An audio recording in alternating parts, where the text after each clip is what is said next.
At the age of 17, I was taken back home by my wealthy parents. My parents stammered, "You have a twin brother and a younger sister," but they, seeing their hesitant attitude, I understood the situation. My brother and sister probably weren't very welcoming of me, but the next second, the door was pushed open, and a flamboyant figure walked in, sporting a head of red hair, speaking boldly, "Is this my big sister? I dyed my hair red just to celebrate your return.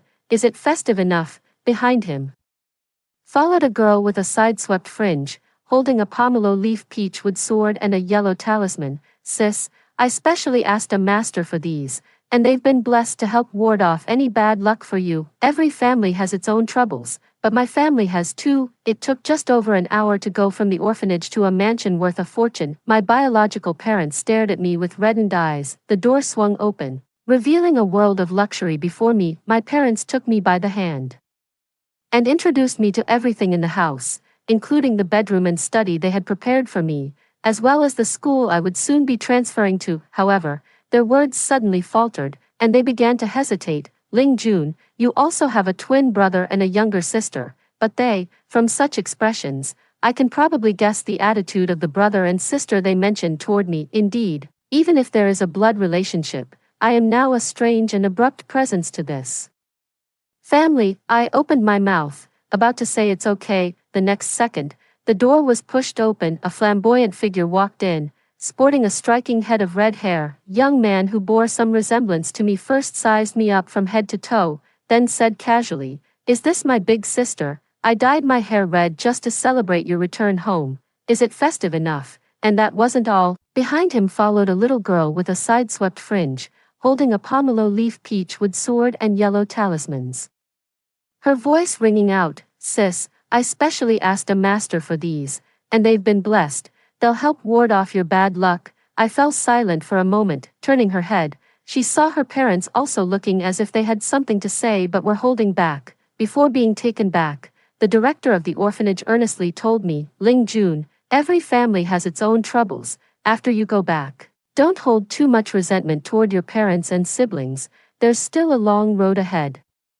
So don't dwell on the past." The director probably never imagined that while every family has its own troubles, my family has too. Before I could even speak, my biological father erupted first. "Wen Junin, what are you up to with your little sister again? Didn't we tell you that Ling Jun is coming home today?" The young man named Wen Junin, who was born on the same day as me, was not particularly respectful toward his father. "Right, I'm just welcoming my sister home, aren't I?" The little girl beside him didn't say a word, but kept sprinkling water on me with pomelo leaves while muttering something under her breath, like performing a ritual. Then, with utmost reverence, he placed the yellow talisman and peachwood sword in my hands, his eyes wide and bright. "Sis, keep this yellow talisman with you at all times, and place this peachwood sword in your bedroom to ward off evil spirits." My biological father picked up the feather duster from the wall, full of fierce determination, warding off evil. "The evil she should be warding off is you too, Wen Junin, Wen Shuyan, you too, stand right there." Left alone with my biological mother, we exchanged a look, and she gave a slight tug at the corner of her mouth. "Ling Jun, our family is a bit lively, don't mind it." The original sadness was mostly swept away by that pair of siblings. On the first day I was found by my biological parents, I witnessed my father chasing a child with a feather duster, ready to give them a beating. The teenage boy ran swiftly around the yard, occasionally glancing back to wait for his middle-aged father. Just as the feather duster was about to land on him, he would dart away again. The panting old father looked particularly pitiful. These siblings are demon pills. Finally, the villa was filled with the words, "Wen Junin, dye that red chicken feather of yours black tomorrow, after dinner." My biological brother and sister stared straight at me, as if trying to see a flower blooming on my face. When Shu Yan spoke first, "Sis, you look a lot like my brother, so why are you so much prettier than him?" When Shu Yan, "What do you mean by that? I'm your brother." The 2-year younger girl rolled her eyes at him. "Even if you're my brother, you can't stop people from telling the truth." The familiarity between this brother and sister was something I couldn't compare to. I couldn't get a word in while they were bickering, but they seemed quite curious about my past life. When Shu Yan asked, "Sis, you've grown up so well, healthy and good-looking, in all these years.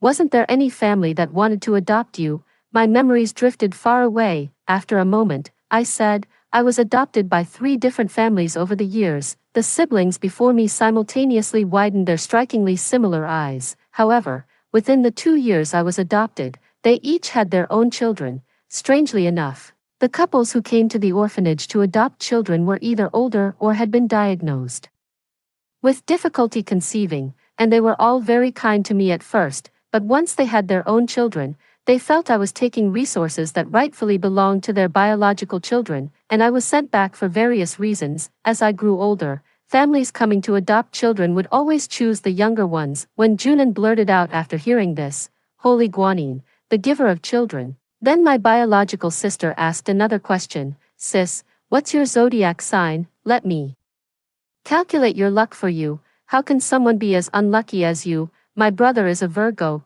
What's your sign? Meeting her sincere gaze, I reminded her, your brother and I are twins. Yeah, he's a Virgo. What about you? When Junan beside them didn't seem to find anything wrong either, the siblings' gazes were equally clear. I was taken back by my parents, and my school registration was transferred along with me. I was in the same school as Wen Wanan and Wen Shuyen, a private middle school with both high school and junior high school divisions. On the day I went to register, Wen Wanan asked, Big sis, which class are you in again? Every time he called me, I could almost hear a hint of a rustic accent in his voice. He actually sounds quite normal when he says other things.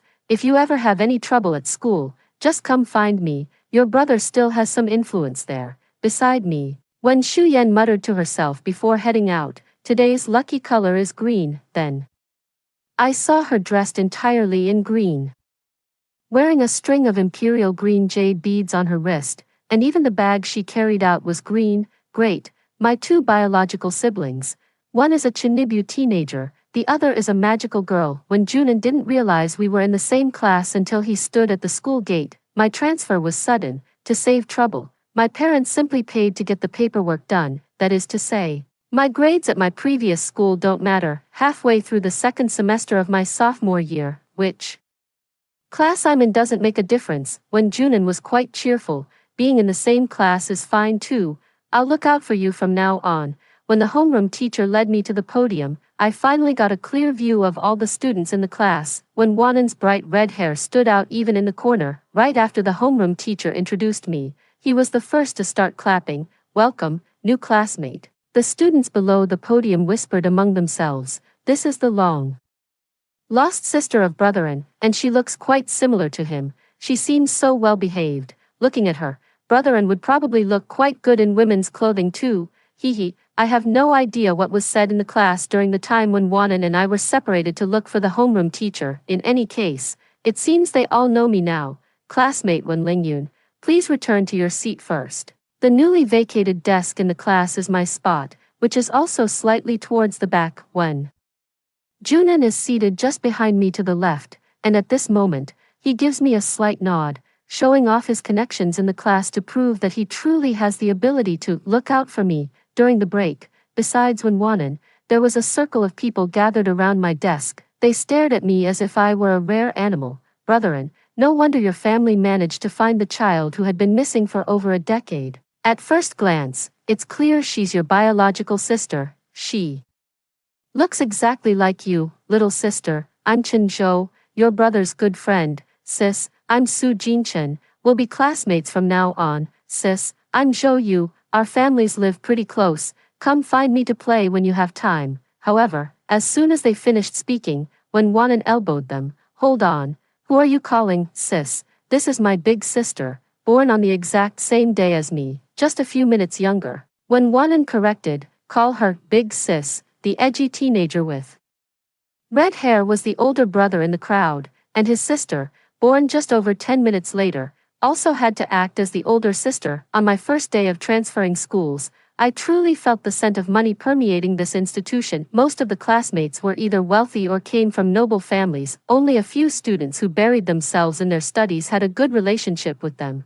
And my desk mate Jiang Yuyun was one of them. She was a publicly funded student who had signed a contract with this school back in junior high. After hearing her mention the money the school had offered to recruit her, I fell silent for a moment. Jiang Yuyun continued, if I could make it into the top 5 in my grade, I could get a higher level of scholarship. I know this amount of money might not mean much to you, but for my family, it's already a lot. I interrupted her. It's a lot, and for me, it's a lot too, even though my parents had given me a new card and deposited a sum of money into it after I returned. I was used to being poor before, and not making money when you can is just foolish. I was lost in the thought of having lost a sum of money, angrily working through 2 exam papers during math class. At noon, when Wanan took me to the cafeteria, he stared at me for a long moment before suddenly speaking, Big sis, don't you feel like you're missing something about yourself? Missing what? Missing some of that youthful energy like your brother here, he said. Sincerely, looking at me, how about you dye that thing on your forehead red, that way, people will know at a glance that you're my sister. I declined when Wanan's proposal. He accused me of not understanding his aesthetic. A commotion suddenly broke out not far away. I looked up and saw several people walking in, with a young man at the forefront who could truly be described as the center of attention. He was exceptionally handsome, and judging by his demeanor, he was likely another young master from a wealthy family. Many of those who had been dining also turned their heads to look, when Wanan glanced over and snorted coldly, a pretentious show-off, seeing that my gaze was still fixed on the other person. When Wanan directly turned my head back with his hand, Big sister, you just got back, so there are many things you don't know yet, like that group of people who just walked by, especially that scumbag in the middle. Stay away from him, he's a complete and utter fake. What kind of good person could be even more fake than your brother? I fell silent for a moment, not quite understanding the art of his words that hurt the enemy 1,000 while damaging himself 800. Seeing that I remained silent, when Wanan grew wary and, for once, addressed me by my full name. When Lingyun, don't tell me you've been bewitched by that pretty boy. No, I replied, lowering my gaze as I recalled the photo of the top student on the school's honor roll. What was his name?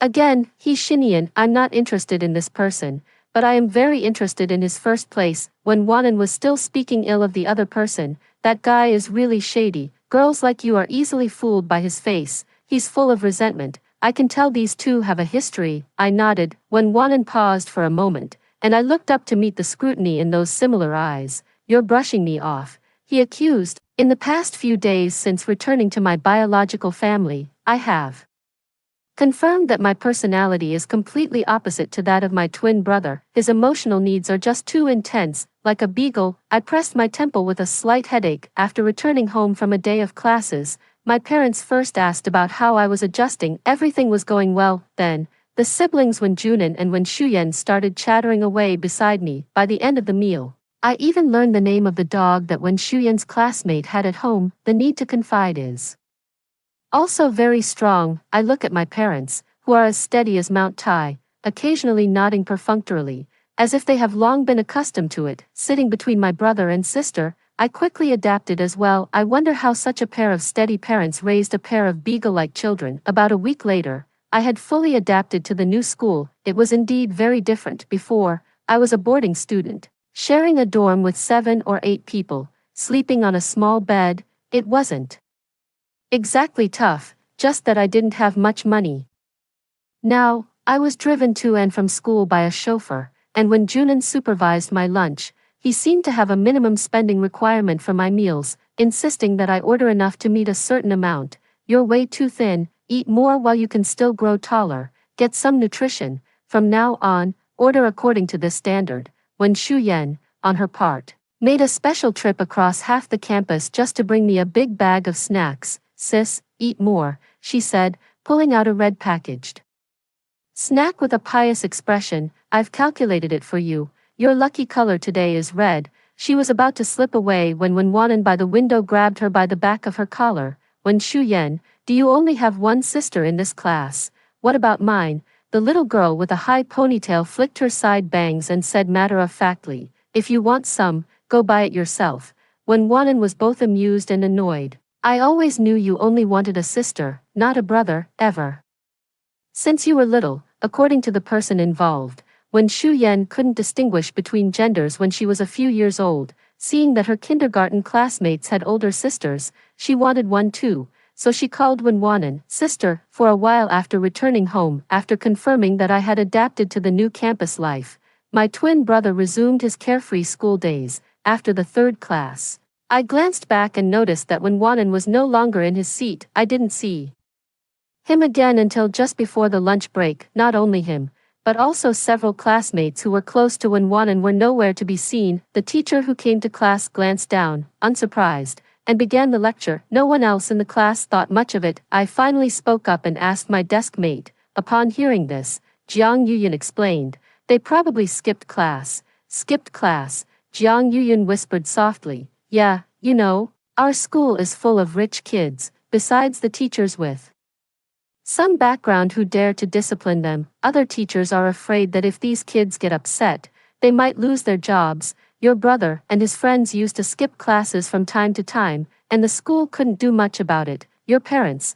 well, it seems they couldn't control them either." I narrowed my eyes. After following the rules for over a decade, I never imagined that my own siblings would turn out to be troublemakers. That red hair, I originally just thought it was him being more individualistic. However, before I could figure out how to guide my brother back onto the right path, just before school ended in the afternoon, the homeroom teacher came to find me, Ling Jun. When Junan got into a fight outside of school and ended up at the police station, I tried calling your parents, but couldn't reach them. Can you get in touch with them? That wasn't the end of it. Just after dealing with the homeroom teacher, I turned around and saw two young girls peeking around the corner of the staircase. I recognized them.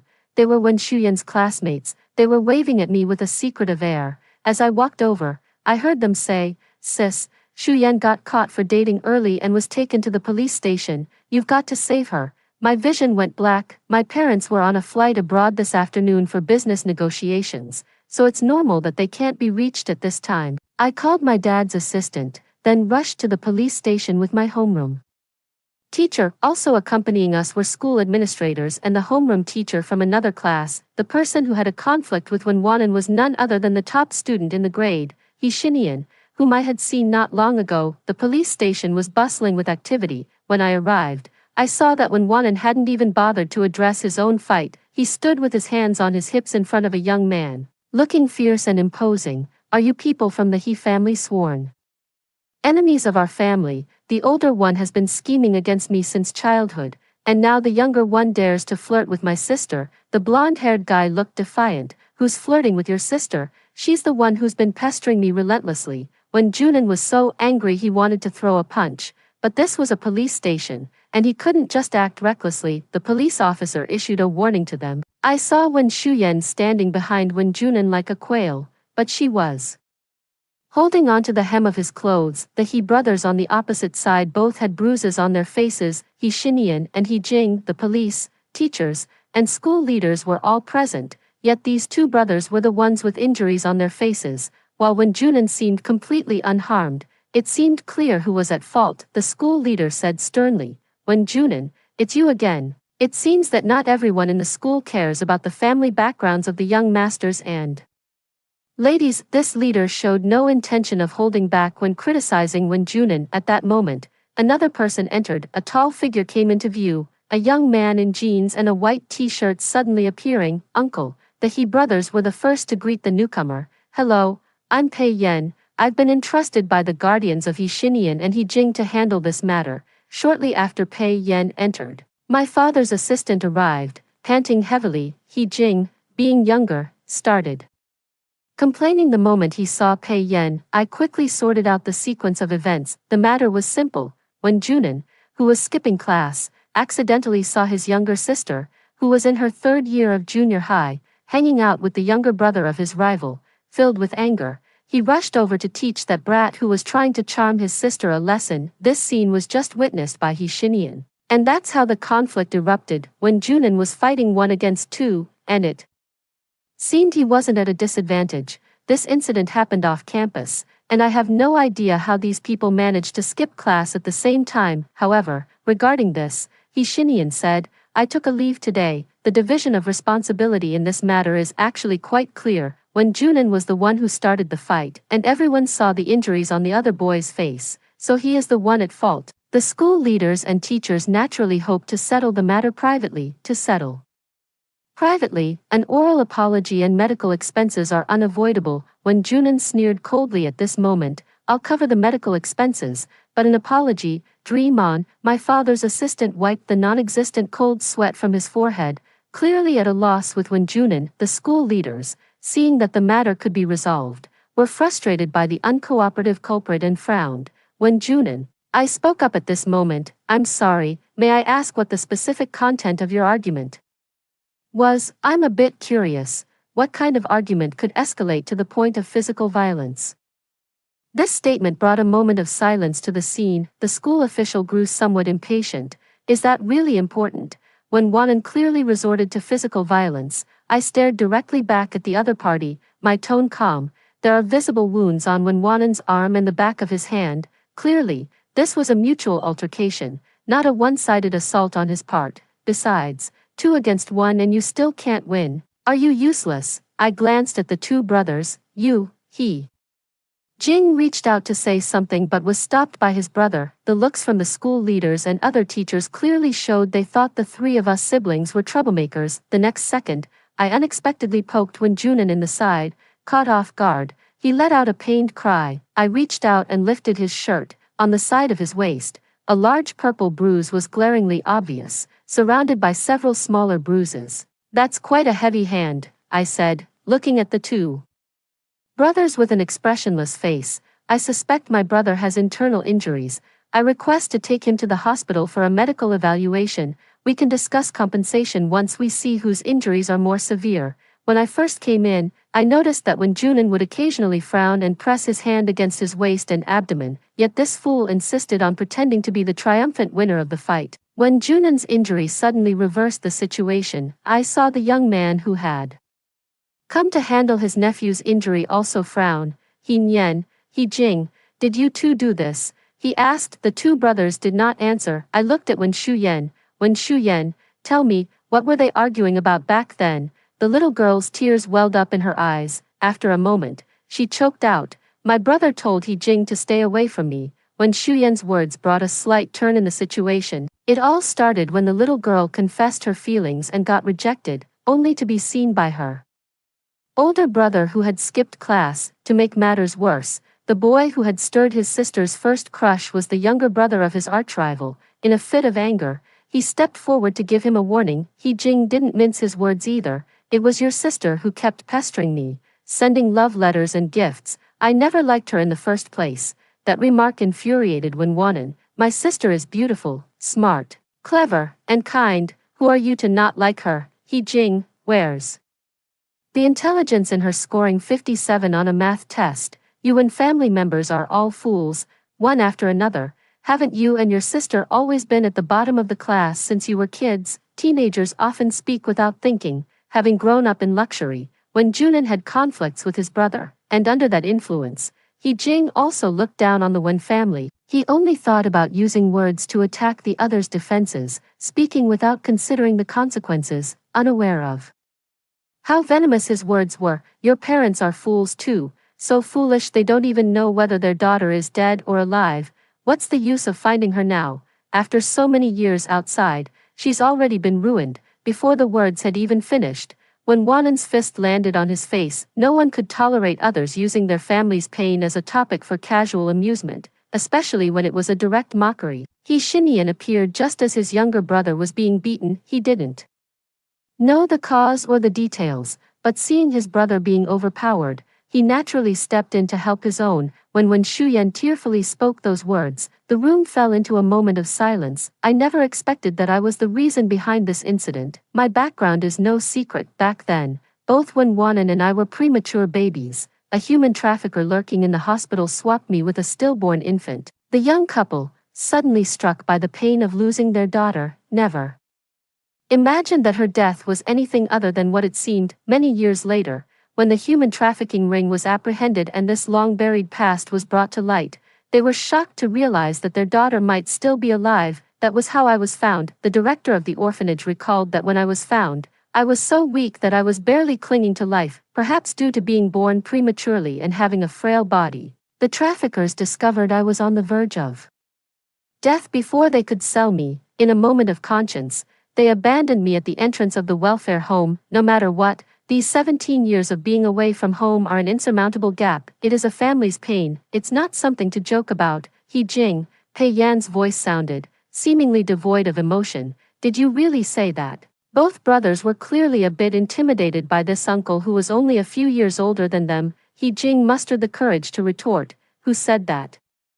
Who can prove it? You can't just take someone's word for it, can you?" Pei Yan nodded. Indeed, however, he turned to the police and said, "Officer, I heard the surveillance footage captured them. Can I request a copy? If there's no audio, I'll find someone to analyze their lip movements to see what they said." Little uncle, the half-grown boy, lacking composure, flushed with anger and shame. "Whose little uncle are you, anyway?" The young man looked at his nephew and said, "He Jing. Apologize." Unexpectedly, Pei Yan did not fully side with his nephew. Both parties were injured, although when Junan struck first, there were extenuating circumstances. The He brothers had to apologize at their uncle's request, although very reluctant, when Junan still noticeably raised the corner of his mouth. So when Pei Yan's gaze turned back toward us, I also nudged when Junan with my elbow. The person with a head of unruly red hair looked lazily at the two brothers. "Sorry about that, I might have hit a bit too hard. I hope you didn't get disfigured, but if you end up with scars, you can come to me for reimbursement of the cosmetic surgery costs." The school leaders and teachers, who had just started to relax, the He brothers followed their uncle out with dark expressions, not even mentioning the medical expenses. As for Wen Junan, after leaving the police station and getting into the car, he finally burst into laughter. "Ha ha ha ha ha, did you see how sour He Shernyan's face was?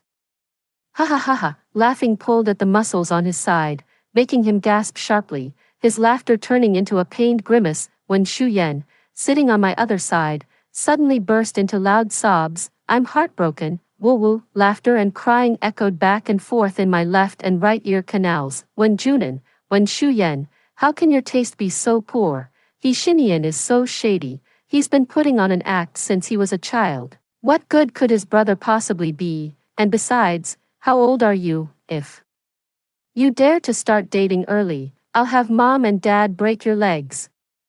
When Shu Yan wailed, "But I had our birth charts matched, and they said we were a perfect match." Woo woo, my head is aching from all their noise. It wasn't until the car came to a stop that Wen Wanan looked outside and muttered, "Aren't we going home?" "Where is this?" "The hospital parking lot," I replied. "You need to get a checkup." The bruise on Wen Wanan's side was truly alarming, so it was better to come to the hospital for peace of mind. Already at the hospital, Wen Wanan still seemed to think it was making a fuss. "It just looks scary. It'll be fine after a while. What's the need to come to the hospital? It's not the first time I've fought with that bastard He Shinian," I interrupted him. "Not the first time you fought." "Yeah, don't be fooled by how polite and gentle that kid looks now.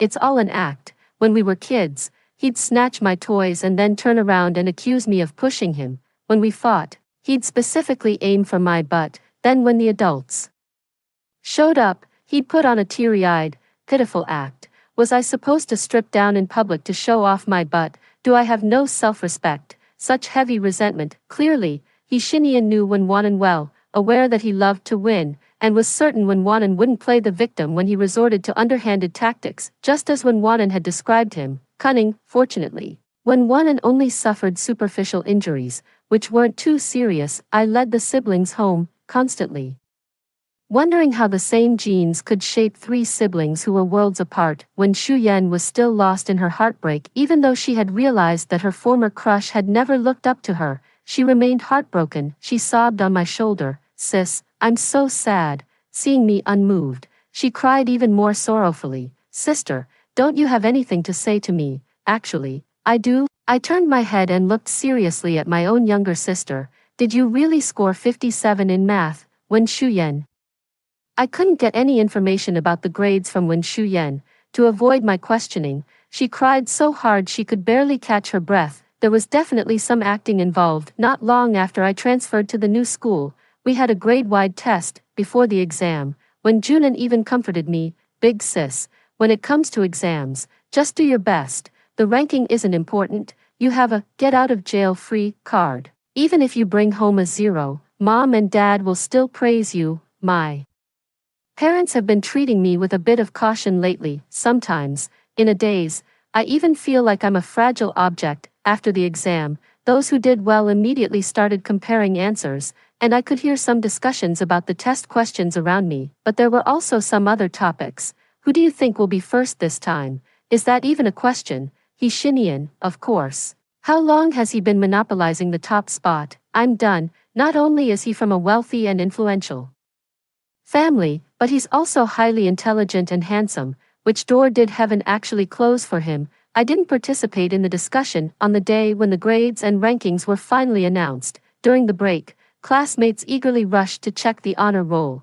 When Junin yawned at his desk, letting out a disinterested scoff, a few minutes later, several classmates simultaneously poured in through the classroom door. Crowding around my desk, Junjia, you're amazing. How on earth did you do it? Your total score is 5 points higher than He Shernyan's, and you got perfect scores in math and physics. How does your brain even work? One sentence, and when Wanan's drowsiness vanished, who got full marks in math and physics? Chen Zhou and a few others, who usually hung out with Wen Wanan, returned to the classroom with complicated expressions and suddenly slapped Wen Wanan on the shoulder. Brotherin, what's up with Sister June? Did your family genes mutate? Chen Zhou and the others don't usually call me that, although when Junin and I are twins, the way students address each other as brothers and sisters isn't strictly based on age, but now, with this, Sister June, I can sense their deep respect. After hearing these successive shocks,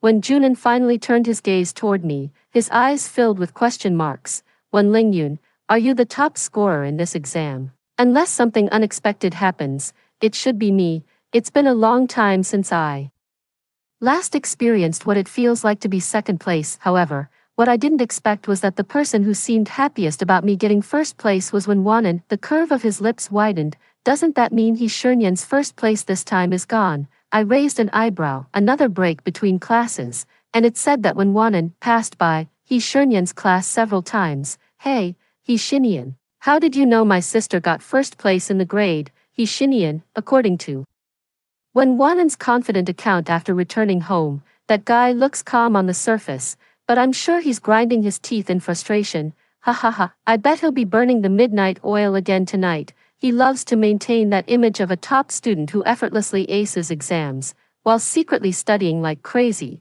After laughing, he looked at his parents and sighed. Dad, Mom, our great-grandfather's grave is finally showing signs of good fortune. His father looked at him with a complicated expression and said, is it possible that, given your mother's and my genes, your older sister is the one who inherited them normally? It is said that our biological parents were also academic prodigies in their time. When Shu Yan chattered beside me, asking many questions about my past academic achievements, she seems to have already moved on from the heartbreak of her breakup. It is said that a couple of days ago, she ran into a master on the road, who asserted that her next true love would appear after she turns 20, so my magical girl sister immediately closed off her heart and gave up on love. I lowered my gaze, thinking to myself whether 20 might still be a bit too young. I should have told that charlatan to add a couple more years. After dinner, I looked at my brother and sister, who were about to pick up their phones to play games and watch dramas, and smiled slightly. By the way, let's talk about your academic performance now. When Shuyan, the siblings still had the same clear look in their eyes. This house is so large that each of us 3 siblings can have our own study. A couple of days ago, I mentioned to the butler that I wanted 2 more desks in the study. He seemed a bit surprised but went ahead and arranged it. You want to tutor us? When Wanan exclaimed in disbelief, why would I need tutoring when I'm perfectly fine? When Shu Yan, sis, it's not that I don't want to learn. The knowledge just won't stick in my head, I said calmly. As my brother and sister, your poor grades are an embarrassment to me. When Junin let out an exasperated laugh, I'm your brother, do you think you can boss me around? You only came out a dozen minutes earlier. In essence, we're the same age. Why would I need tutoring from a student instead of a professional teacher? How could a spoiled young master, who even his own parents can't control, possibly listen to me obediently? Besides, my parents have already decided to send me abroad next year. Why would I need to torture myself over such minor grades? I lowered my gaze, my mood suddenly sinking. When Junin paused for a moment, What's wrong with you? In my past life, studying was the only thing I knew. All I could do was score high marks, because only then could I pursue the life I wanted. But it's only now that I've realized how useless the one thing I was good at really is. You're right, you really don't need to study late into the night every day for grades. Memorizing vocabulary even during meals, tears welled up in her eyes. Not true. I did work hard, but I also had a bit of talent. When Wanan and when Shu Yan took it to heart, I raised my hand to cover my eyes. If you don't want to learn, then forget it. Before I could finish, when Wanan gritted his teeth and said, "Stop crying, I'll learn." Okay, with tears in my eyes, I looked at Wen Shu Yan, who was even easier to win over than her brother. "Sis, don't cry, I'll study too." "Really?" My voice still carried a sob. The siblings nodded with a look of grim determination. Really, I don't know what studying has done to the two of them, but after agreeing to me, they both looked like they were on the verge of tears, sitting on the ground, looking up at a 45-degree angle, with a look of utter despair. I asked them to study, not to hang themselves. Right, I wiped the tears that had welled up in the corners of my eyes, feeling that I indeed had some talent in acting. During this time back, it was enough for me to realize that my brother and sister are truly stubborn in nature, but they are also genuinely soft-hearted. It makes me seem a bit less kind, but then again, my only requirement for them is to pass all their subjects. I've never had such lenient expectations for my previous tutoring students. Clearly, I'm spoiling them a bit. Not long after the test results were released, one evening, I unexpectedly ran into He Xinian on the school path. This so-called prodigy, who had long monopolized the top spot in our grade, stopped in his tracks, his gaze falling on me, and I met his scrutiny head-on. After a moment, this defeated rival suddenly remarked, "You're quite lucky. How unreasonable must one be to call someone who was abducted and left to wander for 17 years, lucky?" "Classmate, are you referring to me getting first place this time?" I gave him a slight smile. "In that regard, I've always been quite lucky." He Xinian's face showed no emotion. He said, "I originally thought that aside from your looks, you were nothing like the Wen family, but now it seems your personality is quite similar." I only understood the meaning of his words much later. He said I was a dead duck with a tough beak, but right now, I don't have time to deal with him. I'm in a hurry to go back and supervise Wen Wanan with his homework. Compared to Wen Shu Yan, who is in her 3rd year of junior high, his time is more urgent, of course. Wen Shu Yan has been studying very hard lately. She's so out of her mind that she's started divining whether she can pass all her subjects in the next exam. I caught Wen Wanan trying to sneak away just as I returned to the classroom. He sighed and said, "Teacher Wen, your brother really isn't cut out for studying. It's enough that you inherited our parents' excellent genes." I could now say encouraging words without batting an eye. How could that be? We're twins born on the same day, same month, same year. Our IQs are pretty much the same. It must be that you didn't find the right study method before. Don't you want to experience the feeling of effortlessly scoring high? It feels great to show off.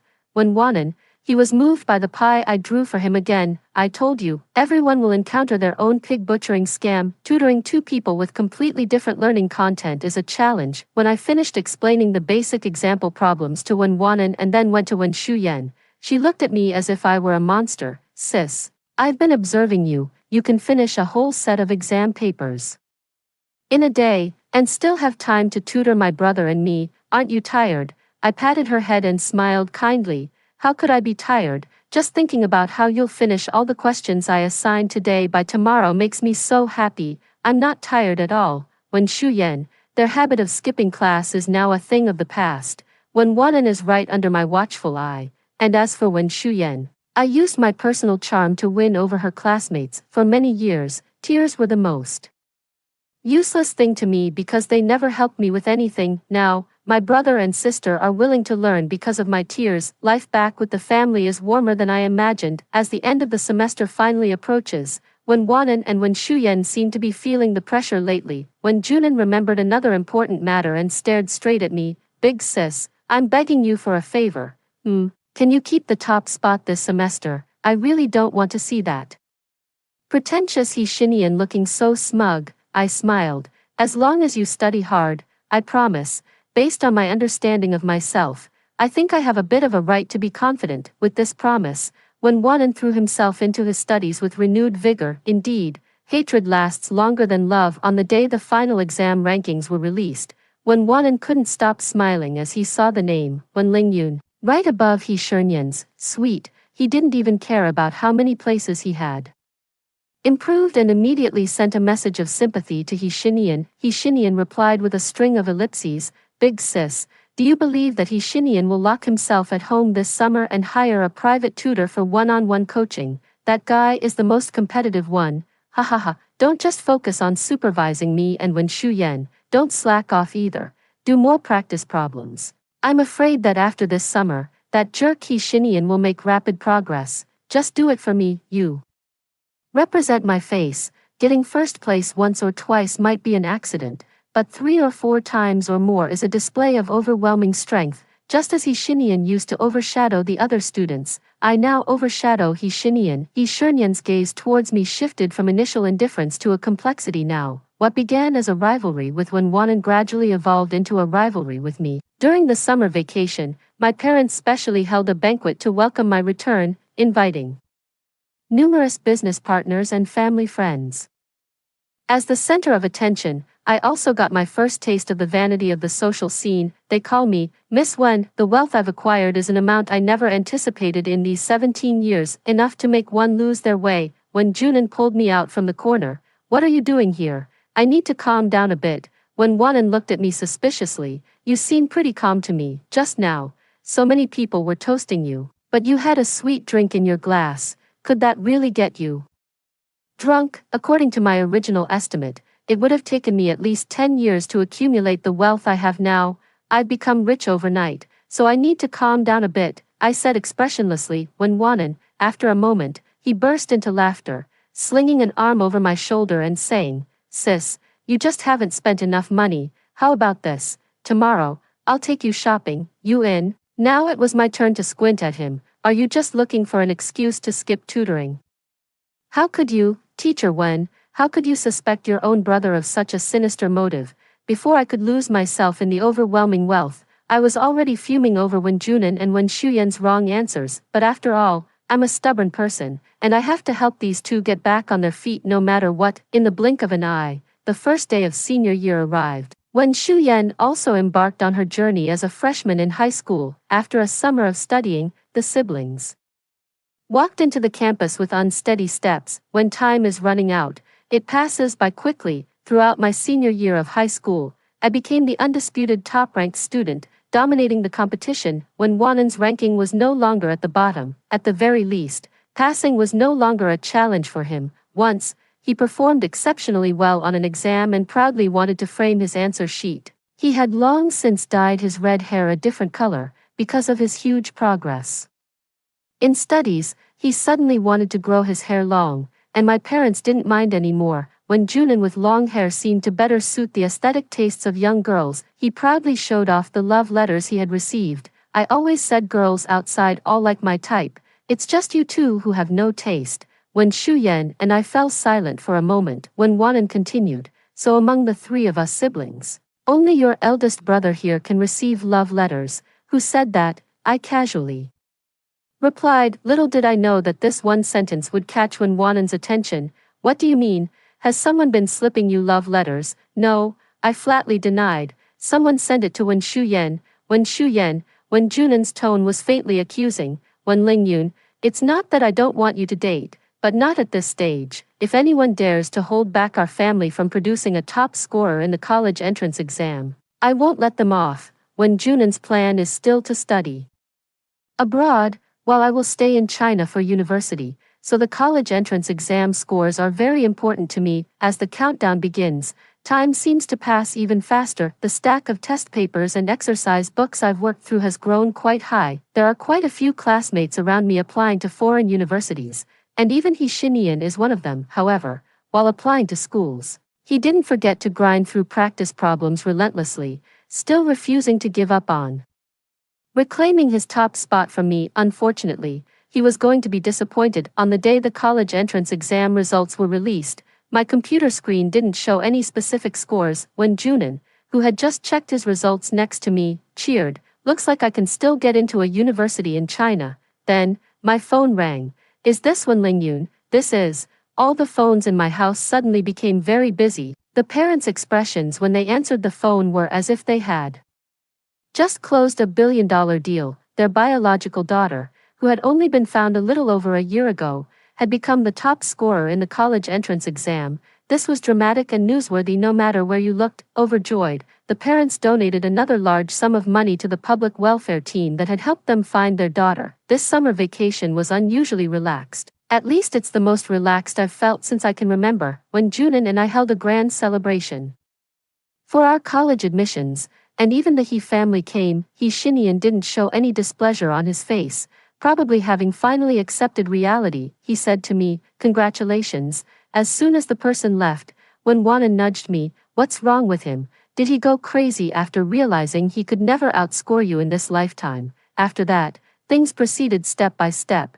When Wanan went abroad to study, while I attended university domestically and simultaneously entered the family company, starting to get involved in some business matters. During the 4 years of university, when Wanan didn't return to the country often, and every time he did, he would complain in videos about being starved to death by the food abroad, but from what I know, he has never held back when it comes to satisfying his appetite. During my freshman year, when I went to the office to find a teacher, I unexpectedly ran into someone. The person looked over upon hearing the sound and raised an eyebrow. When they saw me, I walked straight to their side and spoke with the teacher at the desk. "Pei Yan, this is the new junior in the lab.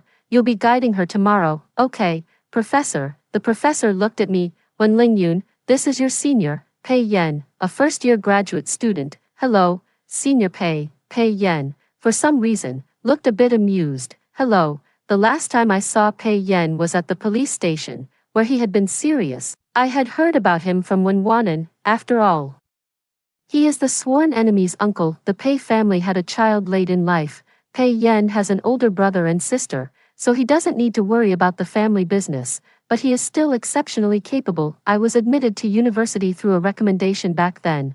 Classmate Wen, what a coincidence. We're in the same major. It really is a coincidence. Senior Pei, if there's nothing else, we'll see each other tomorrow. I don't think we have the kind of relationship that allows for reminiscing. My interactions with Pei Yan were unavoidable, and we gradually became familiar with each other. Ling Jun, he called me, just like the other seniors in the lab. "Actually, your brother also calls me Brother Pei when he sees me. There's no need to be so distant." I looked at him for a moment, then sincerely said, "Senior Pei, based on my understanding of my brother, when he calls you brother, he probably just wants to take advantage of He Shinian in terms of seniority." Pei Yan smiled upon hearing this. He was quite good-looking, and it was said that even before he graduated, many wealthy families with unmarried daughters of similar social standing had taken an interest in him. "You can also take advantage of He Shinian. I don't mind." Not interested. On the other side, after when Shu Yan entered high school,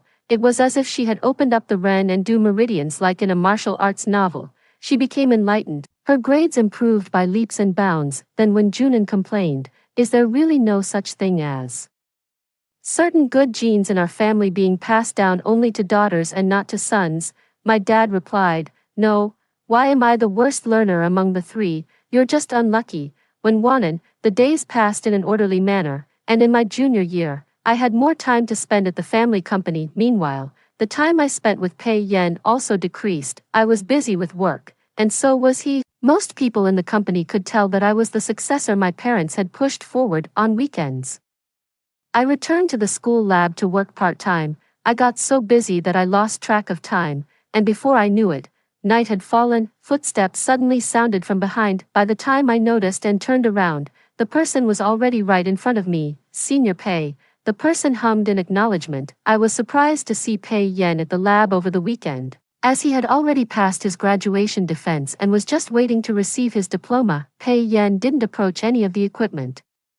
He simply stood at a distance, watching me like a supervisor. "Senior Pei, is there something you need?" I asked. "It's nothing." So I turned my attention back to my work and continued with what I was doing. A moment later, I heard him say, "You didn't come to listen to my graduation defense, and you didn't show up at the gathering the other day either." That gathering was a farewell party for several third-year graduate students. It was only right for the undergraduates working in the lab to Attend as well, I explained. I went on a business trip with my mom, so, shouldn't you treat me to a meal in private to make up for it? I thought for a moment, then resignedly pulled out my phone. Then I'll invite Senior Paying and Senior Qing Yen. Before I could open the chat window, someone reached over and turned off the screen. When Ling Yun, Pei Yan's voice was close. I mean, treat me alone. Before I could even speak, he continued, what, did your Senior Paying and Senior Qing Yen also guide you through experiments hand in hand, staying up late to help you review your paper and submit it, or did they also include you as a co-author on their papers? Pei Yan's gaze fixed directly on me, or tell me, why don't I treat other juniors this way? Only you, get it right, and this meal is on me. Are you a good person? Thank you, but it's best not to give me a good person card at a time like this. Do you admire me? Appreciation is right, but what about besides? Appreciation, I thought for a moment. Forget it, I'll treat you to this meal. Pei Yan laughed, seemingly out of frustration. We've been ambiguous for over half a year, and now you say, forget it. What do you mean? Pei Yan was very straightforward. Or do you not like me at all? Some relationships deteriorate without anyone noticing. I lowered my gaze and held up 5 fingers. I thought about it. And it seems you're 5 years older than me. Pei Yan reached out and pressed 2 of my fingers back down. 3 years. I skipped a grade. Think I'm too old? Not exactly. I looked up at him. If I say, I don't want my feelings to be too closely tied to career and marriage, and I don't plan to consider marriage for a long time, or maybe never. Can you accept that? Upon hearing this, Pei Yan seemed to think for a moment, then smiled. I understand. You mean, don't take the initiative, don't refuse, and don't take responsibility. Appearances can be deceiving. Little one, I'm not forcing anyone. Just about to walk away, I was pulled back by someone's hand. Pei Yan braced his hands on the edges of the table on either side, trapping me in an extremely narrow space. His voice carried a hint of laughter. I never said I disagreed. Along with those words came a light kiss. After kissing me, Pei Yan looked at me and asked, are you done with your work? Your boyfriend is taking you out to eat. I haven't agreed yet. Pei Yan then changed his words. All right, your secret lover is applying to have a meal together. Pei Yan has graduated, but we spend more time together than before. Alone time. After I graduated from my undergraduate studies, the young masters and ladies who were studying abroad gradually returned to the country or chose to continue their studies. When Junin returned without a moment's delay, at the same time, the He family also held a birthday banquet for He Xinian, of course. Anyone with eyes can see that this banquet is held to announce He Xinian as the heir. I am attending on behalf of the Wen family. After just showing up and greeting everyone, I was pulled by Pei Yan to the back garden, where there is a double swing, while the front hall is bustling with toasts and conversations. It's quite peaceful here. Under the dim yellow light, you can still admire the flowers. It's strangely atmospheric. Pei Yan held my hand, kneading and squeezing it while sighing. Our Miss Wen is usually so hard to get a hold of. I have to crash my nephew's birthday party just to see my own girlfriend. I didn't think it was that exaggerated. Let me give you a kiss. Pei Yan leaned in and asked, stop fooling around. I pushed him away, but Pei Yan still laughed and held me. The next second, a trembling voice rang out, Uncle, what are you two doing? I turned to look in the direction of the voice. He Xinian, dressed in a suit, glanced back and forth between Pei Yan and me, and upon closer inspection, a hint of distortion could be seen in his expression. That sense of absurdity, as if the sky had fallen, seemed to envelop this once proud and ambitious prodigy. Later, I saw the conversation between Pei Yan and his nephew in his phone. He Xinian, Uncle, do you really have to find me this little aunt? Pei Yan, do you have any objections? You might not even get the chance to call her that. He Xinian, when Junin talks a lot at home. What's wrong with that kid? He Xinian, he used to throw a few barbs at me when we met, but last night he turned and walked away as soon as he saw me from a distance, like he was fleeing in panic. What's his problem? Is he ashamed of himself because I'm too handsome? I officially took up my position at the company and started handling some projects. Meanwhile, when Wanan delved into artistic creation, and it seems that specialization truly makes a difference. His work looks quite impressive. My relationship with Pei Yan remained undiscovered, thanks to his nephew's tight-lipped discretion. Until Pei Yan turned 28, he was being pressured by his family to get married. Pei Yan was indeed good at keeping secrets. No one in the family knew he was in a relationship, except for He Xinian. In fact, Pei Yan had already moved into my large apartment 2 years ago. That day, He Xinian came to see me, stammering, "When Ling Yun, do you really plan to marry my uncle or not? He's very serious about you, don't play with his feelings." As if he had thrown caution to the wind, he suddenly called out to me, "Auntie." I was stunned. Pei Yan and I still haven't gotten married. I told him long ago that I wouldn't consider it before turning 30, but he could break up with me if he wanted. Pei Yan didn't choose to break up and has been staying with me without any official status. However, in order for his uncle to get married, He Xinian kept his mouth shut and went to mend his relationship with Wen Wanan. Wen Wanan has a strong sense of anti-fraud awareness, he firmly stated. He Xinian is either sick or up to something. Got smarter. Extra chapter. On the day when Wanan and I turned 29, I was on a business trip when I heard he had brought his girlfriend home. While my parents were delighted, they were also worried about me. I landed at the airport at 9 in the evening, and Pei Yan came to pick me up back at the residence. Just as I stepped out of the elevator, he kissed me, making it difficult to open the door. Pei Yan's kiss was intense and passionate. In between, he said to me, "Happy birthday, the gift is in the bedroom, but I suggest you open it a bit later." I listened to him, but my phone rang at an inopportune moment. "It's Wen Junan, big sister. Are you back from your business trip?" I took a deep breath. "Just got home. What's up?" The next second, there was a knock at the door. The voice from the phone rang out before and after. "Come open the door. Let's celebrate our birthdays together. Mom, Dad, Shu Yan, and your sister-in-law are all here.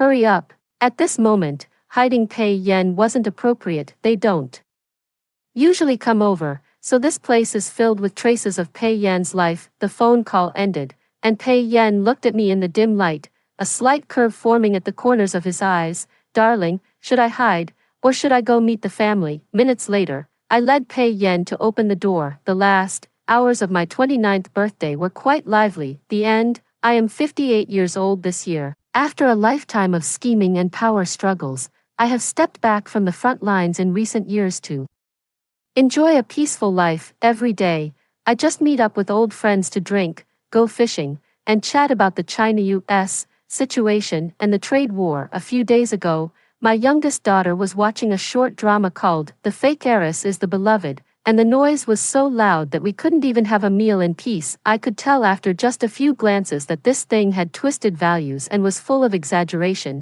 My youngest daughter said I was too old-fashioned and didn't know how to appreciate things. The next day, when I opened my eyes, I had become the universally disliked true heiress in the drama. In the opulent living room of the villa, a businessman in a suit sat across from the sofa, next to a beautiful woman dressed in a rather delicate, feminine style. They are the father of this body, Gu Fengyun, and the mother, Xia Wannan, standing behind them, dressed in flashy clothes with blue-dyed hair, is the rebellious youth who should be the older brother, Gu Henji, and the girl in the white dress, on the verge of tears, is the protagonist of this story, the fake heiress Gu Ranmeng. I handed the suitcase in my hand to the butler standing nearby, strode confidently up to Gu Fengyun, bent down, and reached out to shake his hand. "Mr. Gu, I've long heard of your name. I never expected the head of the Gu group to be my biological father. We truly have a destined connection." Gu Fengyun seemed a bit stunned as I shook his hand. I then tactfully greeted his family. "This elegant lady must be my mother, Mrs. Gu. I've long heard of your grace and poise, and seeing you today, you truly shine with radiance. You and Mr. Gu make a perfect match." Mrs. Gu covered her mouth, her eyes crinkling with a smile. "Yueshin, you really know how to talk, my dear. We are all your family here, so feel free to make yourself at home." "What kind of family?" Slick-tongued. "Where did you learn such disgusting tricks?" Before I could even take the initiative to greet him, Gu Henji started shouting. I awkwardly glanced at Gu Fengyun, who suddenly stood up, pulling his hand away in the process, and pointed at Gu Henji with a dark expression. "Gu Henji, how dare you speak to Yueshin like that? She is your own sister." Gu Henji roared. "I don't acknowledge her as my sister." He held the teary-eyed, dark-haired girl beside him, his expression resolute. "Yu Ranmeng is my only sister." Gu Ranmeng's tears fell one after another, her body trembling slightly. "Brother, don't say that. Uxin is your real sister, I'm just an imposter who took her place. Gu Henji held her hand, his heart aching. Don't say that, Ran Meng, you will always be the most beloved little princess of the Gu family. After saying that, he turned and roared at me. It's all because of you, Zhang Yuexin. Why did you have to come back? Enough, Mrs. Gu also stood up, looking at Gu Henji with disappointment. Henji, you're being too unreasonable. I know you care about Ran Meng, but how could you speak to Yuexin like that? Xia Wannan then turned to me apologetically. Yuexin, don't be angry with Henji. He didn't mean anything by it.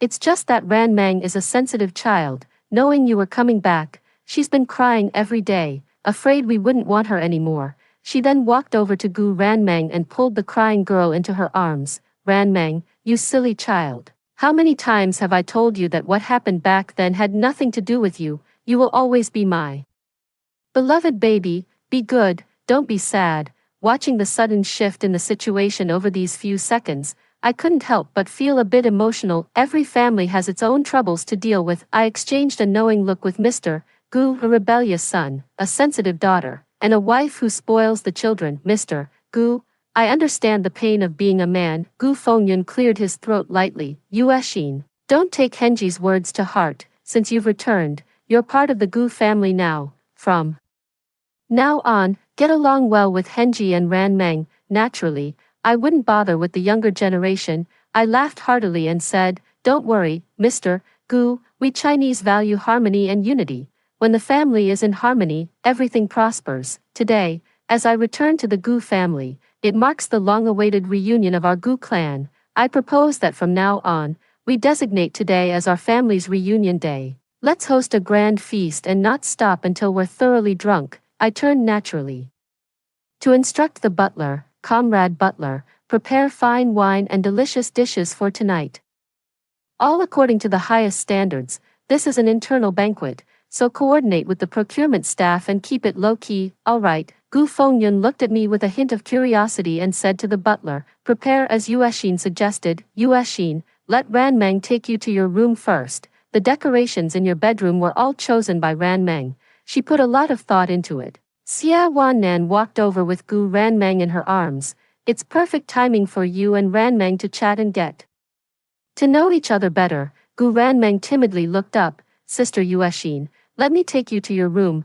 I nodded with satisfaction and instructed the maid to follow with my suitcase. I always said there was no generation gap between me and the younger crowd. As soon as Gu Ran Meng pushed open the bedroom door, I couldn't help but gasp in admiration. The simple yet sturdy rosewood furniture, the understated linen cushions that matched my taste, and that magnificent, grand landscape painting on the wall. It's been too long since anyone understood me like this. At this moment, I almost want to appoint Gu Ran Meng as my office director. Gu Ran Meng looked smug. Sister Yuexin, do you like this room? She really should be proud. I was deeply moved and held her hand.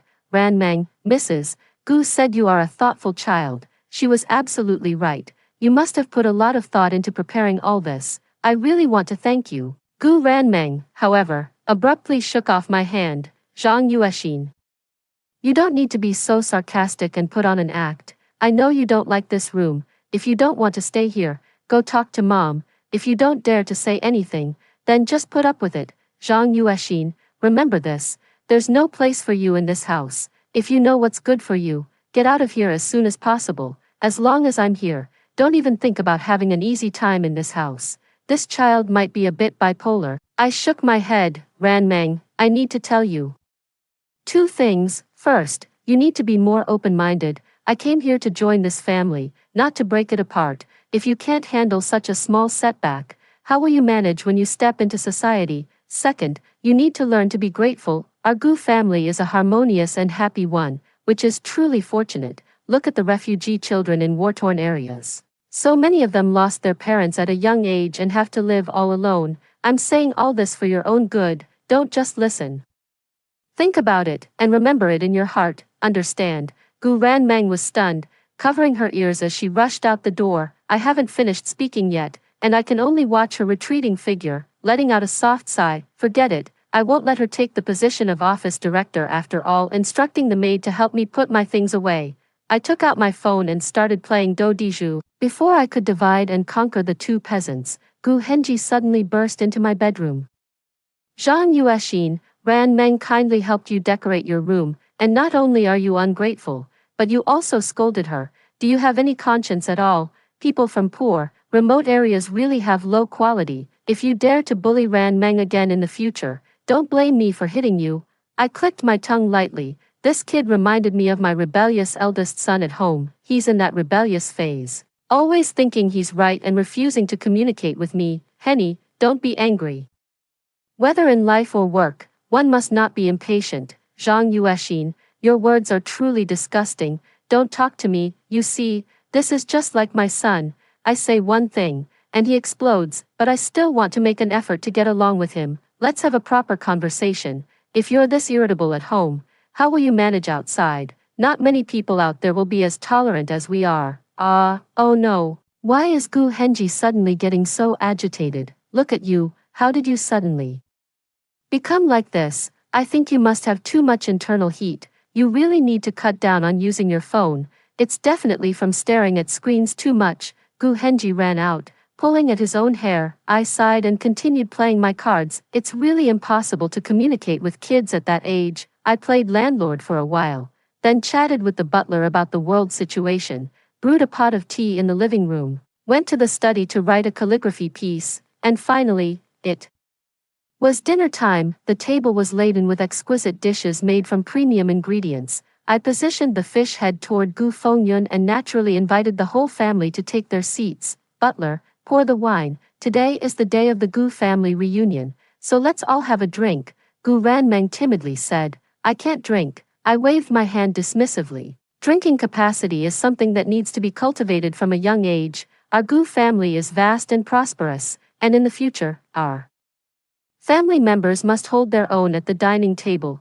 Gu Fengyun nodded with satisfaction. Yuexin is right. Today is a day of reunion. Henji, Ranmeng, you should both practice a bit. I raised my glass and toasted to Gu Fengyun. Mr. Gu, let me first express my stance. Coming to the Gu family today, I finally understand what it means to have a harmonious family and a thriving career. I must thank you for giving me a complete home. Although I have no memory of the past, that doesn't stop me from speaking freely. In the past, at my adoptive mother's place, everything I did was wrong. She would scold and hit me at the slightest provocation, punish me by making me kneel in the snow in the dead of winter, and I had to get up in the dark and walk 10 kilometers to school. Now that I've come to the Gu family and found my birth parents and siblings, my heart is filled with emotion. With all of you, I finally have a real home. I'll finish this glass of wine in one go, wishing our Gu family continued prosperity. I raised my glass and drank it all in one gulp.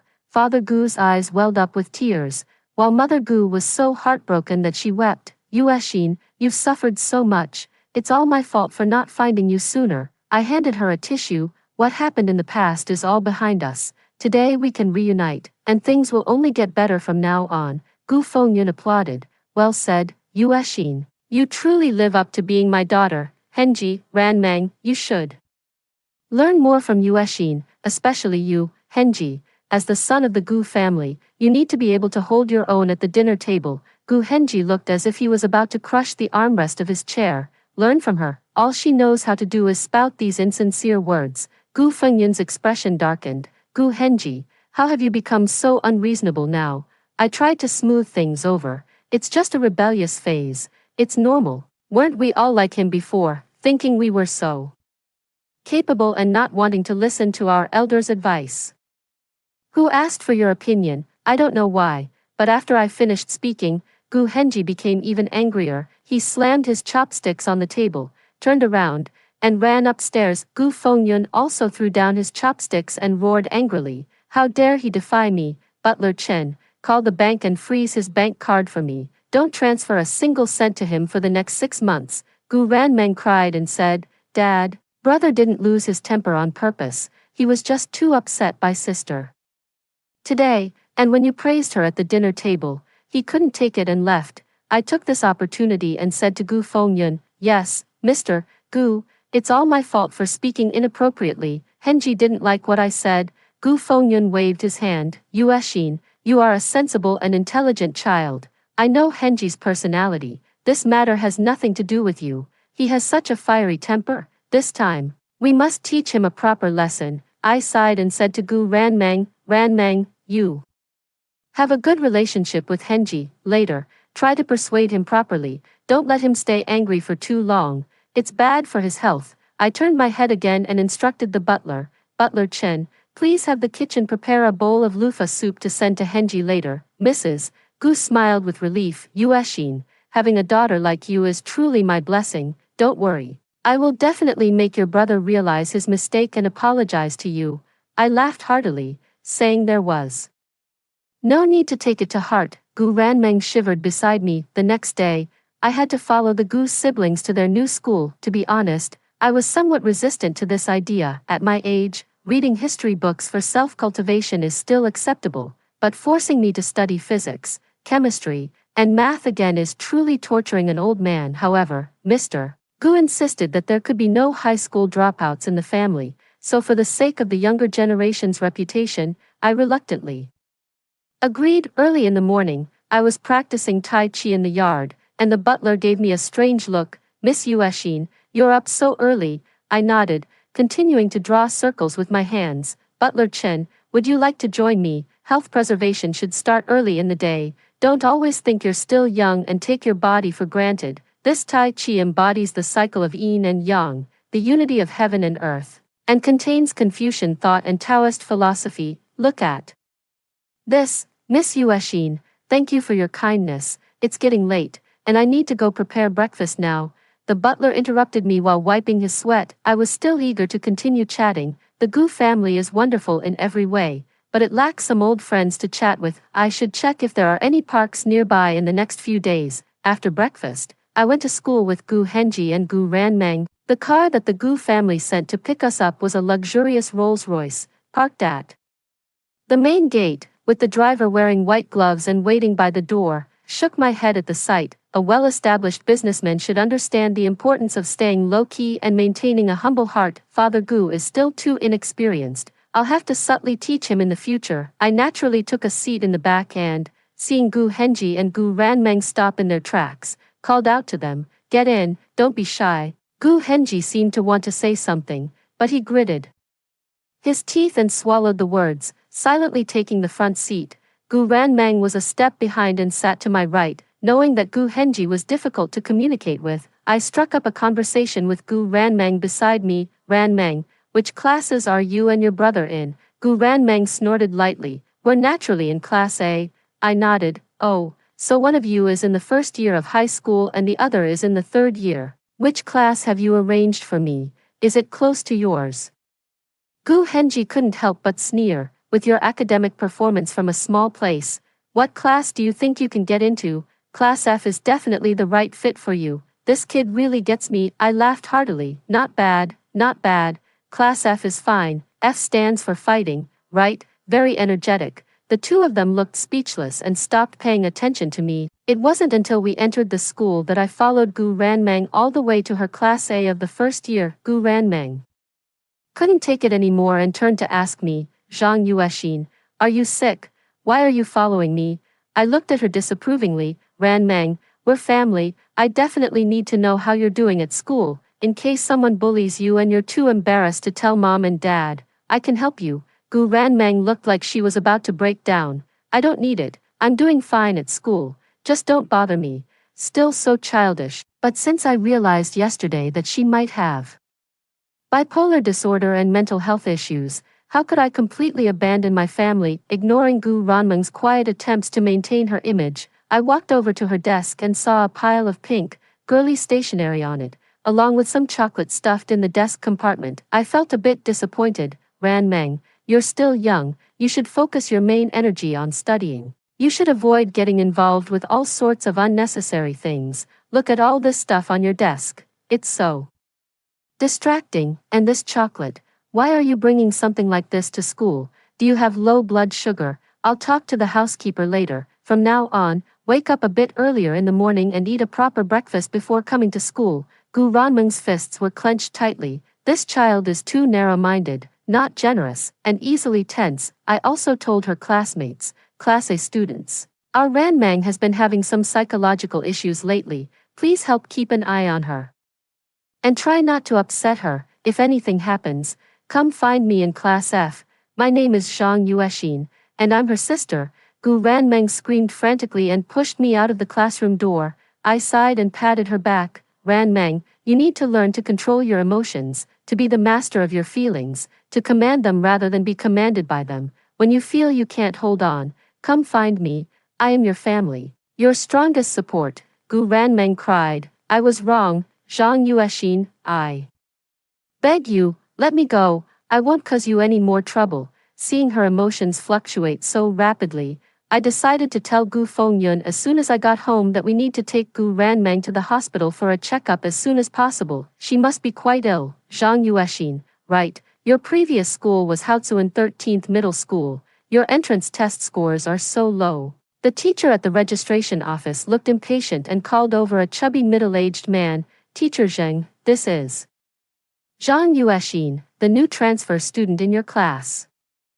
Take her with you. Teacher Zheng nodded with a simple, honest expression, and I chuckled heartily. Hello, teacher, I'll be counting on your guidance from now on. Teacher Zheng led me to the most remote classroom in the teaching building. A battered, uneven sign hung above the door, reading, Class F, Grade 10. This place is nice, casual and laid back. I happily took a seat in the first row, listening to the incomprehensible lecture while grading the Chinese teacher's speech rhythm is quite good, suitable for dubbing the school's promotional videos. The history teacher's content is too simplistic, and he doesn't even let me elaborate on his points. How boring. The math teacher is quite handsome, but his blackboard writing is subpar, not neat or orderly. He still needs to practice. The morning passed, and I stretched, loosening my limbs, striking up a conversation with the bespectacled little boy beside me. Cheng Yu, right, how are your studies? With those glasses, you must be the class's little genius. Huh, Cheng Yu gave me a strange sidelong glance. What genius could there be in Class F? Ah, I sighed. You must have been staring at your phone too much. Kids these days really shouldn't be exposed to phones too early. For one, it affects the formation of their worldview, and for another, it damages their eyesight. Look at you, you're only in your first year of high school, and your glasses are already as thick as a beer bottle cap. Cheng Yu gritted his teeth. Can you not say the same things as my grandpa? This is genetic. I've been like this since I was little. Oh, so it's genetic. Then this kid's parents must have been staring at their phones since they were young. Right, since the homeroom teacher had arranged for Cheng Yu to help me get familiar with the school in the morning, even though he was angry, he didn't abandon me. Instead, he took me to the school cafeteria. Just as I sat down with my meal, Gu Henji stormed over to me. Zhang Yuexin, I looked up at him. He was gritting his teeth, his expression twisted, as if struggling to hold himself back. Then I heard him whisper in my ear, like the buzzing of a mosquito, I'm begging you, please don't come to our class. I'm doing perfectly fine at school, my grades are great, and no one is bullying me. I will never bother you again. Please let me go. I caught the key word in his words and asked seriously. Good academic performance, you're already in your senior year of high school. What's your current ranking in the city? He mumbled a fairly high ranking. I nodded. This ranking is acceptable, but don't get complacent. Don't think that just because you've achieved a little success in your studies, you can slack off. If you get distracted by other things like your sister, you'll be making a mistake. Your only focus right now should be your studies. Understand? For the next exam, I want you to move up 10 places. Can you do that? Gu Henji clenched his palm tightly. Do you think it's easy to improve your ranking in the third year of high school? I put on a stern face. If you can't make progress, I'll go to your class and see what's affecting your studies. As soon as the words were spoken, Gu Henji immediately replied, I can do it, I definitely can. He was just short of swearing to the heavens. I am satisfied. Good, this way both children can focus on their studies at school. A few days later, an unexpected visitor came to our classroom. Isn't that Qin Mo? From Class A, what is the crown prince of the Qin family doing in our Class F? I heard he's on good terms with Gu Ranmeng, and the Qin and Gu families have intentions of arranging a marriage. Could it be that someone in our class has been bullying Gu Ranmeng? on good terms with Gu Ranmeng. I carefully sized up Qin Mo. His height was decent, and he was fairly good-looking, but his expression was a bit sour, and he seemed quite arrogant. His family background was a match, but I wasn't sure about his character and how he handled things. Under my gaze, he walked straight toward me. "You're Zhang Yuexin," I smiled in response. "Was it you who spread rumors in our class, falsely accusing Ranmeng of having mental issues? Are you jealous of the affection Ranmeng receives at home, so you deliberately bully her at school? I'm warning you, if you dare to use such malicious tactics against Ranmeng again, I will make you leave the Gu family and get out of H City. I mean what I say." "Alright, not very good at dealing with people," I shook my head in disappointment. "Xiao Mo, first listen to me on 2 points. I have some understanding of mental health. Modern people must care about their mental health. We Chinese have always regarded endurance as a virtue, so often we don't realize we have problems. But now it's different. In this new era, mental health issues are very important." Qin Mo coldly interrupted me. "What nonsense are you talking about?" I raised my voice. "Let me finish what I have to say first. I can see that you, this little classmate, also have some issues. Ranmeng and I are biological sisters, bound by the blood ties of the same family. It's only natural for me to care about her. You're just an outsider right now, and you're not qualified to tell me what to do. Understand? I think you're suffering from mania. I don't agree with your marriage to Ranmeng, so stay away from our Ranmeng from now on." Qin Mo kicked over my desk, leaned in close to me, and said fiercely, "I think you've had enough of living. Stop pretending to be crazy here. If there's a next time, I'll kill you. This kid definitely has mania." I took a photo of the table with my phone and immediately called Gu Fengyun. That evening, Qin Hong, the head of the Qin family, brought Qin Mo, who wore an indifferent expression, to the Gu residence. "Qin Mo, you little rascal, apologize to Yuexin right now." Qin Mo sneered. "I'm not in the wrong. What about her bullying Ranmeng?" "Uncle Gu, Auntie Xia, even though Ranmeng isn't your biological daughter, I like her. If you won't stand up for her, then I will." I sighed. "Brother Hong, Qin Mo's intentions are good, but he's just too impulsive." "Brother Hong," Qin Mo jumped up as if his tail had been stepped on. "Who are you calling Brother Hong?" Qin Hong slapped Qin Mo on the head and sighed at him. "Little sister, my son has done such a thing. I'm really too embarrassed to face you." "Dad, what are you talking about? Who are you calling little sister?" Qin Mo lost his cool expression entirely, his handsome face now filled with nothing but horror. Qin Hong said seriously, "Kid, I know Yuexin better than you do. How could someone as intelligent and sensible as her possibly bully Ranmeng? You should learn more from Yuexin. Her emphasis on and dedication to family is something a stubborn kid like you just can't understand. Learn from her." Qin Mo felt as if the sky had fallen. "What kind of connection do you even have with Zhang Yuexin? How do you know her? And why are you calling her sister?" I chimed in at the right moment. "Xiao Mo, Brother Hong and I are fishing buddies.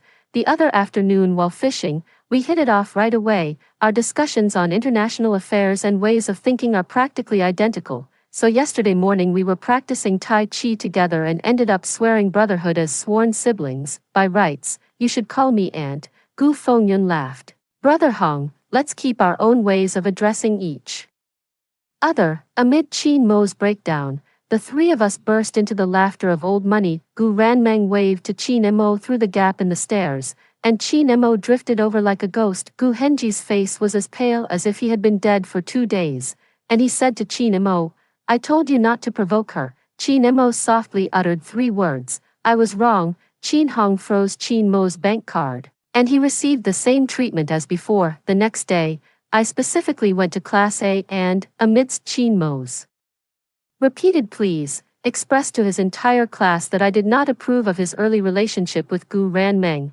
and I advised Gu Ranmeng to stay away from the irritable Qin Mo. Qin Mo chased after me out of Class A, tears streaming as he said, "I'm sorry, Aunt Yuexin, I was really wrong. Please let me off." I told him, "A man can't just talk the talk, he has to walk the walk. You're Hong Ji's son, and I'll look out for you at school too, but you can't slack off. A boy needs to know how to strive, to have drive and ambition." "All right then, to help you calm down and focus on your studies, from now on, my homework will be handed over to you." Chinmo nodded gloomily, and in that moment, he seemed to have faded, free from the burden of homework. I had more time to go fishing and naturally got to know quite a few new old buddies. The Gu family's location was quite good, close to the lake, and in the afternoons, fishing enthusiasts often gathered there, although none of them clicked with me as well as brother Chin Hong did. It still gave me room to shine. One day, while I was discussing with the newly acquainted elder he whether the United States had poisoned the loofah, Mother Gu called me. Mother Gu's voice was anxious, and in the background, I could hear Gu Fengyan's furious roar. Yueshin, we've arranged for the provincial leader in charge of the project to come to our home for a discussion. The time is almost here. But your father and I are still stuck in traffic. You're the best at handling social situations in the family. Please entertain Director Zhou on our behalf first. We'll be there soon. You must keep Director Zhou calm.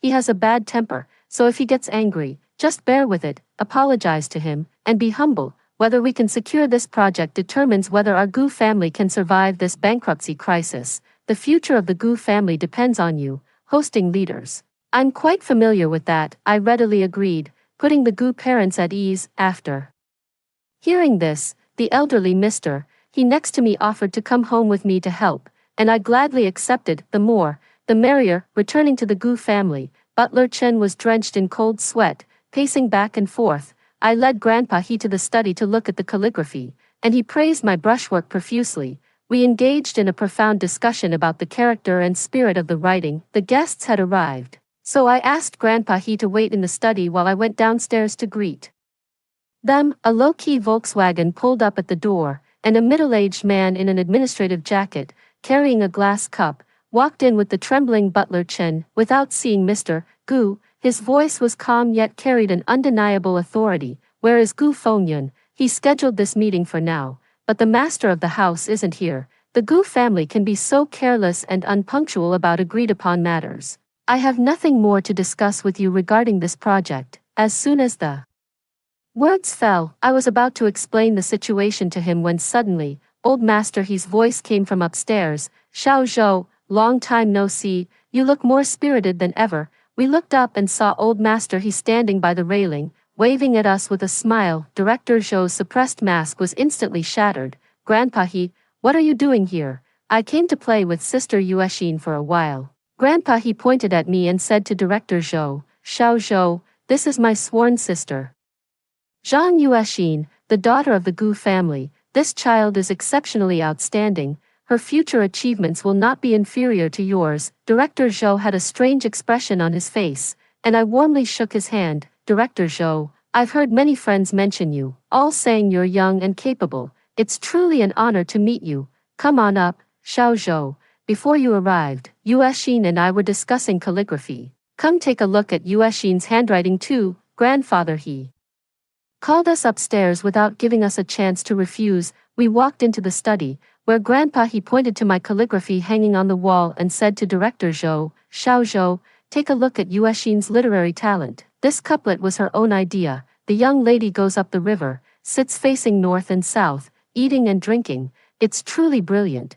Can you come up with the second line? Secretary Zhou's expression shifted slightly. Seizing the moment, I took the initiative to offer a way out. Brother He, this couplet is too difficult. It took me months to come up with this line. It's too much to test Director Zhou with this. How about we switch to another couplet? Director Zhou's literary heart instantly burst forth. With a grand wave of his hand, his voice boomed like a bell as he proudly uttered 13 words. A young man goes down the river, boards a boat heading east, and thinks of the southwest while going north. Grandpa He and I both applauded and cheered.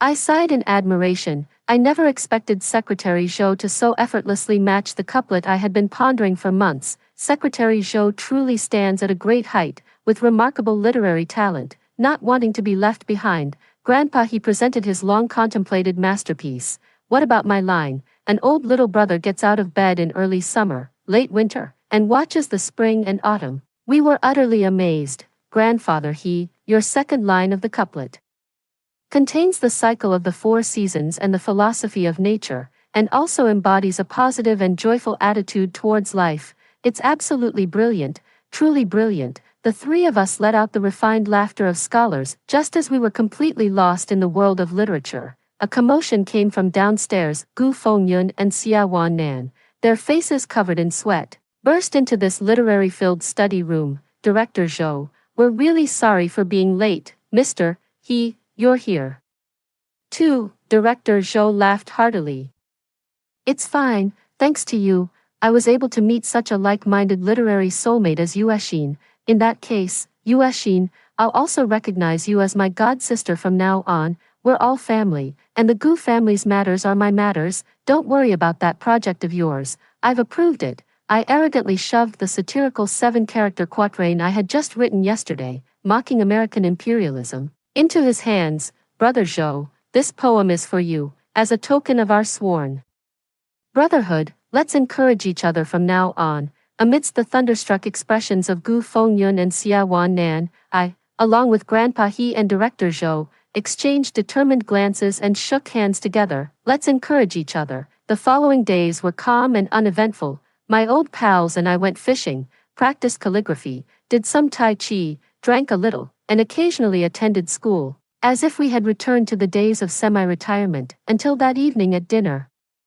Father Gu solemnly announced that the process of changing my name had been completed. From then on, I would be Gu Yuexin. At the birthday banquet 3 days later, I will make my official debut in the high society social circle as the eldest daughter of the Gu family. This is one of the few plot points I have any memory of. Next, Gu Ranmang is supposed to perform a very stereotypical display of shock, and Gu Henji should also step forward and angrily deliver his lines. It was during this part of the plot that I was attacked by the entire family for making the comment, "It's all an act." I had been eagerly anticipating this part of the plot, but even after dinner ended, Gu Ranmang and Gu Henji showed no reaction at all, simply eating in silence. Oops, I wipe my mouth and pace upstairs, feeling a bit regretful that I'm not in front of my original family right now. I really want to say to them again, I told you it was all an act. Look, the Gu family isn't that bad at all. 3 days later, the Gu family held a birthday banquet for me and Gu Ranmang at the most luxurious hotel in the city. The venue was magnificent,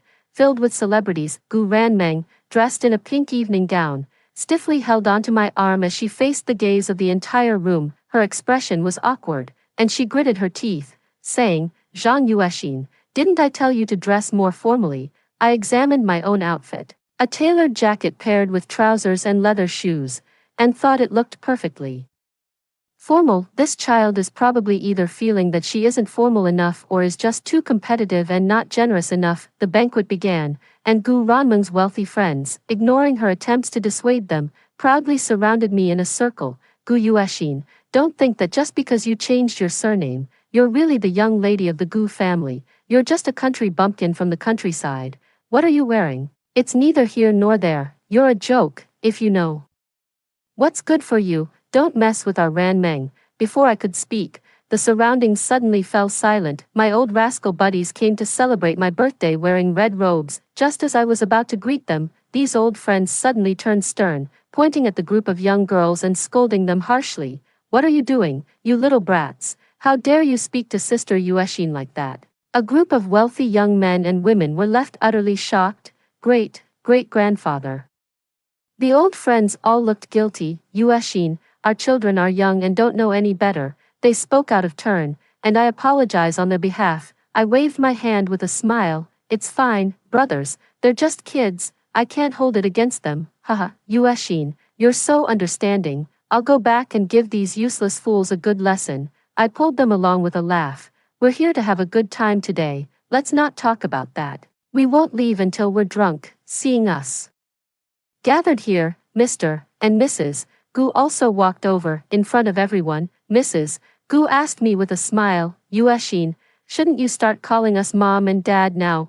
I felt a bit awkward, calling such a young couple mom and dad. Isn't that putting the elderly in a difficult position? A man has his pride. Fortunately, Gu Fengyun came to my rescue in time. He wrapped an arm around Mrs. Gu and laughed heartily. Let it go. If Yuexin calls you that, everyone's seniority will get all mixed up. We gathered together and let out the laughter of old money. Behind us, Gu Ranmeng held her forehead, speaking sorrowfully to a group of crestfallen friends who looked like quails. I told you not to provoke her. Now it's settled. She's become our great-grandmother's generation. Are you all satisfied? I'm very satisfied. As the sun set in the west, I bid farewell to my white-haired fishing buddies and headed home with a bucket full of fish. Tonight, I'll have the kitchen stew these fish to nourish the children at home. With me in the Goo family, we truly have an abundance of fish every year.